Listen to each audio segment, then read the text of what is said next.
اسئلة مهمة في حياة المسلم، د مسلمان په ژوند کې اهم سوالونه.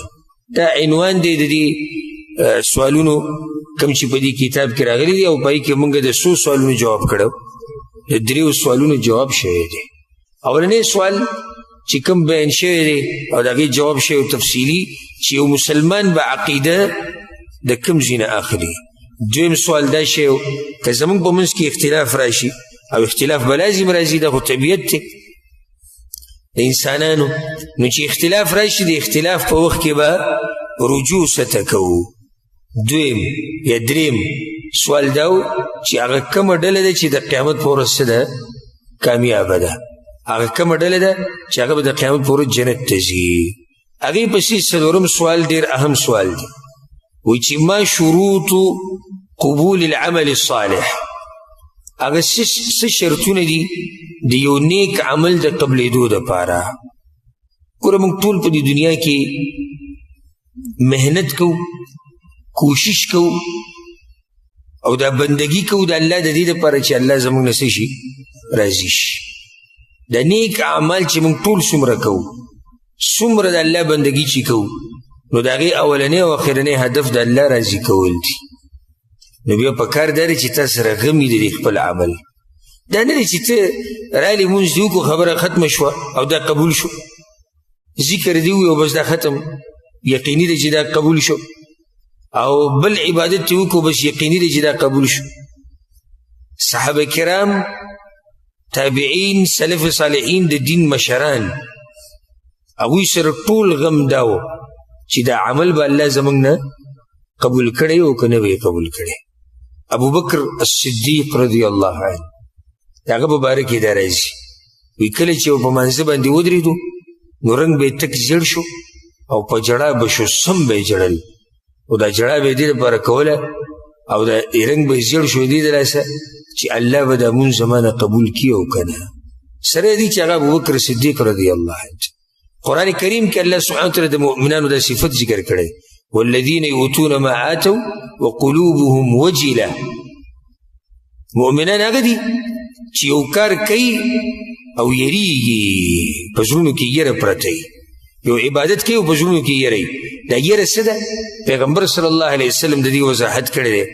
دا وی هغه مؤمنان دي چې مونځ کوي، روژه نیسي، زکات ورکوي، هر قسمه بندګي د الله کوي، او په زړونو کې دا یره وي چې الله به زموږ نه دا عمل قبول کړي او که نه. بنیادي مسله ګورې دا ده، بنیادي مسله دا نه ده چې ستا اعمال ډېر دي. یو سړی وایي زه په مخه د الله بندګي کوم، زه چې ډېر نفلونه کوم، او زه چې ډېر روژې نیسم. تپوس خو دا دی چې تا چېرته یو ورځ سوچ کړی دی دې خبرې ته چې ستا د عمل به الله قبول کړي او که نه. سورة الغاشیه د جمعې په منځونو کې اکثر موږ د امام نه اورو، هل اتاک حدیث الغاشیه وجوه یومئذ خاشعه. الله وایي په هغه ورځ به بعض مخونه ذلیله وي، د قیامت په ورځ به بعضو مخونو باندې ذلت ښکاري. وجوه یومئذ خاشعه عامله ناصبه. د دې څه معنی په رښتیا سته؟ عامله عمل کوونکې به وي، یعنې دا نه چې دنیا کې محنت نه دی کړی، دې خلکو ښه محنت کړی دی، ناصبه ځانې هسې ستړی کړی دی. الله دې داسې حالاتونه موږ وساتي چې یو سړی په دنیا کې ځان ستړی کړي او ور مخامخ شي الله ته، او په تله کې هېڅ هم نه وي پراته، یو عمل ولم الله نه قبول کړی، هغه ټول الله واپس کړی. هغه عمل چې ده کړي سوچ خو به یې کړی، هسې خو الله یو عمل نه واپس کوي که نه، هسې خو د ده تله نه ده خالي شوې که نه، هسې خو د ده اعمال نه دي مردود شوي، خو څه بیماري پکې وکړه نه، څه چل وکړه نه. نو زما تاسو ته د زړه د کومې نه دا نصیحت دی چې عمل کوئ نو دا غم او سوچ او فکر لره چې دا عمل به الله قبول کړی او که نه. نو سوال بیا دا مخې ته راځي، دا کوم چې په دې مبارک کتاب کې راغلی چې صحیح شوه، تا خو موږ ته دا ووایي چې د عمل د قبلېدو غم او فکر کوه، خو د دې عمل د قبلېدو دپاره څه لازم دي؟ یو سړی به دا سوال کوي که نه، زه غواړم چې زما عمل الله قبول کړي، اخر په دې کې کوم شرطونه پکار دي چې الله د عمل قبول کړي؟ نو د هغې جواب به تا ته په دې کتاب کې درکړی دی، او دا واضح او مشهور جواب دی. وایي چې شرطونه دا دي د عمل د قبلېدو دپاره. اولنی شرط دا دی الایمان بالله، په الله باندې مضبوط ایمان او الله په بندګۍ کې یو ګڼل، ځکه چې د مشرک عمل الله نه قبلوي. سورة التوبه کې الله سبحانه وتعالی دا خبره کړې ده، وایي زه چې د دې منافقانو د عبادتونه نه قبلوم او د دوی د نفقې او خرچې نه قبلوم، د هغې وجه دا دی چې دوی کفر یې کړی، انکار یې کړی د الله نه، د الله د پیغمبر نه. نو د کفر سره یو عمل هم نه قبلېږي. ها داسې کېږي، ګورئ داسې کېږي چې الله یو کافر له د هغه د ښه عمل بدله په دنیا کې ورکوي او په آخرت کې یو هم نه دی قبول. په دنیا کې الله د اعمالو بدله دله ورکوي. لکه اوس یو کافر دی اخلاقي دی، د غریبانو سره منډې وهي، د یتیمانانو تپوس کوي، د کونډو تپوس کوي، غریبانانو باندې خرچې کوي، الله دله د دې اعمالو بدله په دنیا کې ورکوي. الله ډېر غیرتي ذات دی. ګورئ څوک چې د هغه د مخلوق سره ښه وکړي که کافر ومي نو بدله وله ورکوي، خو کافر له الله بدله په کوم ځای کې ورکوي؟ ښه بدله په دنیا کې ورکوي. هغه داسې چې رزق به ورته پراخه کړي، سکون به وله ورکړي، یعنې وختي طور، او یا به په ژوند کې څه داسې نور څه نعمتونه به پرې راشي. دا هغه دنیوي فایدې ول الله ورکوي د دې اعمالو د لاسه، خو په آخرت کې د ده تله بلکل خالي ده، هېڅ هم نشته. نو د شرک سره او د کفر سره یو نیک عمل هم نه قبلېږي. دا اولنی شرط شو. دویم شرط الاخلاص. اخلاص څه ته وایي؟ چې د عمل خالص د الله دپاره وي، په دې کې به ریاکاري نه وي. وما امروا الا ليعبدوا الله مخلصین له الدین. بندگی به کوي د الله څنګه؟ مخلصین له الدین، په دې کې به اخلاص شي.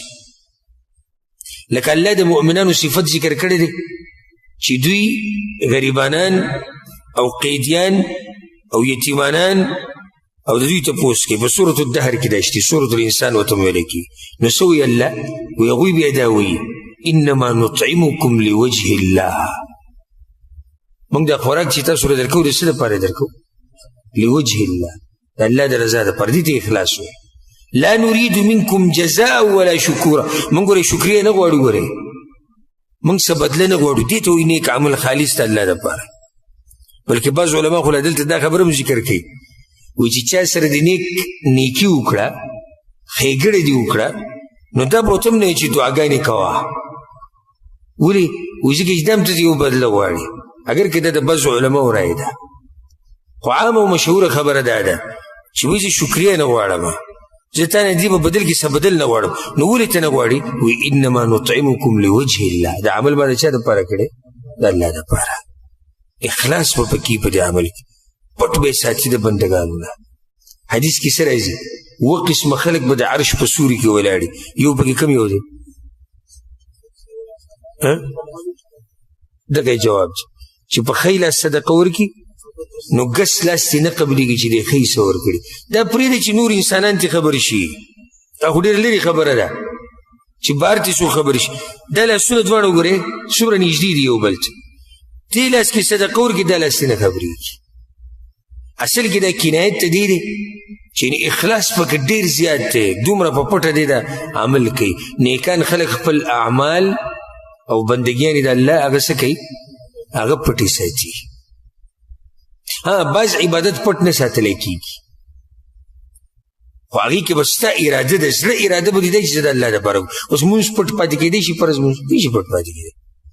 اوس زه ماسخوته مانځه ته رالم، تم رالې، تا زه ولیدم زه تا ولیدم، عبادت خو راښکاره شو چې زه هم کوم تم کې. نو دې ځای کې موږ څه کوو؟ دې ځای کې بنیادي مسله ده چې زړه له به توجه ورکړې.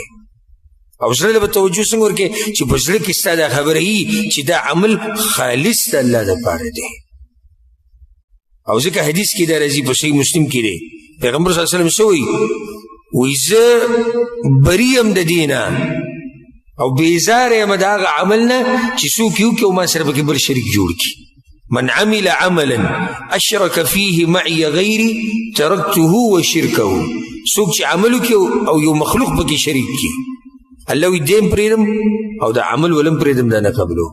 مخلوق شرک کول څنګه لکه ته ریاکاري کې زه د عبادت دې لپاره کوم چې یو سړی مې وګوري سړی مې صفت وکړي پلانې راله یو دنیوي یو شی راکړي نو دویم شرط څه شو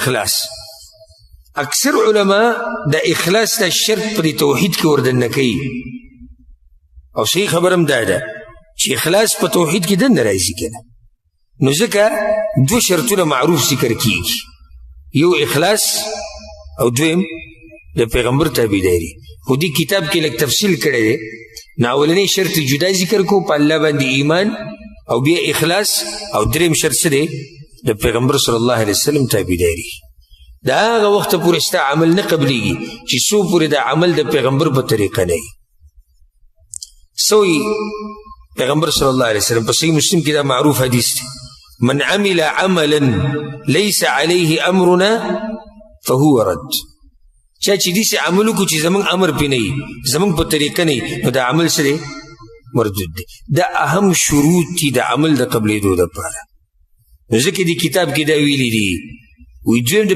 دریم د پیغمبر تابعداري موږ دې دنیا ته الله رالیږلي د خپلې بندګۍ دپاره دا خو واضحه ده که نه وما خلقت الجن والانس الا لیعبدون خو ګوره الله موږ داسې نه وپرېښودي چې خپله مرضي ده چې څنګه بندګي کوئ نه الله وی د بندګۍ دپاره مې پیدا کړي او پیغمبر یې راولېږو دې دپاره چې موږ ته طریقه وښیي چې بندګي به څنګه کوئ الله موږ ګوره داسې پرېښودي نه وو چې زه یې خپله مرضي کوئ عبادت به کې د پیغمبر په طریقه به کې د الله دپاره به کې د پیغمبر په طریقه به کې دا اهم شروط دي آخرنی خبر هغه ده په دې یو مثال واله یو سړی دی د مازدیګر لمونځ یې وکړو خالص د الله دپاره یعنې توحید پکې و سړی مسلمان هم دی عمل خالص د الله دپاره وکړو چا د ریاکاري دپاره نه و دنیا دپاره نه او 15 رکعات یې وکړو لمونځ یې څو وکړو 15 رکعات د الله قبلوي ولې نه قبلوي ځکه چې د پیغمبر تابعداري پکې نشته یو سړی دی د مازدیګر لمونځ یې وکړو بلکل د پیغمبر په طریقه یې وکړو خو مقصد پکې دا و چې دا پلانې زما صفت وکړي او زه مشهور شم چې دا سړی عبادتونه ډېر کوي دا عمل الله قبلوي نه قبلوي ولې چې اخلاص پکې ده نو دا خبره یاده کې اسانه مسله ده ګرانه نه ده تاسو کې چې هر څوک دا غواړي چې الله زما عمل قبول کړي نو دوه خبرو به اهتمام کوئ یو د زړه اخلاص او ډېر ګران دی ځکه په سلفو کې بعض وي د اخلاص زموږ د ملا تیر مات کوئ د نیت برابرول د نیت برابرول ګوره ډېر ګران کار دی شیطان به قسمه قسم وسوسې ستا زړه ته راځي پلانې دي ني وګوره هلته دی دی وګوره په دې عمل داسې کېدی شي ته مشهور شوې ستا صفت وشو خلک ستا تذکیرې کوي دا خبرې به تا ته راځي چې ستا د اخلاص څه کړي دا ګډوډ کړي نو اخلاص عمل د الله دپاره او په طریقه د پیغمبر صلی الله علیه وسلم په دې باندې به اکتفا وکړو انشاءالله پر روان درس کې به د باقي سوالاتو جوابات کو الله دې زمونږ اعمال د خپل ځان دپاره خالص وګرځي او الله سبحانه وتعالی دې زمونږ ټول نیکیانې چې مونږ کومې ټک خطا کړي دي الله دې هغه زمونږ نه قبولې کړي او څنګه چې الله سبحانه وتعالی مونږ په دې مبارک مجلس کې راجمع کړي وو نو دغه شان دې الله مونږ ټول په جنت الفردوس کې د پیغمبر صلی الله علیه وسلم سره راجمع کړي الله دې مونږ ټول د هرې فتنې نه او د هرې بیمارۍ نه او د هر مصیبت نه دې الله مونږ په امن او امان کې ساتي هذا والله أعلم وصلى الله وسلم على نبينا محمد وعلى آله وصحبه أجمعين.